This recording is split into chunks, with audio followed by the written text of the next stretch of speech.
नाशिक जिल्हा श्री दशनाम गोसावी समाज संस्थेच्या वतीने देवळा कळवण सटाणा मालेगाव येथील गोसावी समाजाच्या गुणवंत विद्यार्थ्यांचा गुणगौरव सोहळा संपन्न करण्यात आला।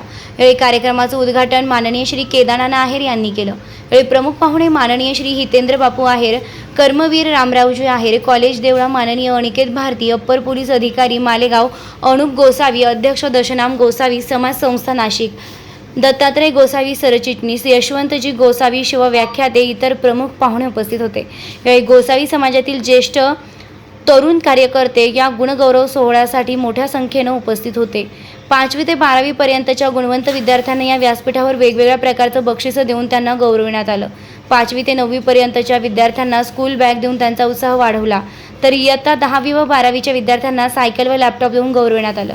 हा कार्यक्रम पार पाडण्यासाठी गोसावी समाजातील सर्वच बांधवांनी सहकार्य केलं। सूत्रसंचालन गोसावी सर यांनी केलं, तर आभार सर्व गोसावी समाज बांधवांनी केले। वृत्तसंकलन समाधान केदारे, देवळा।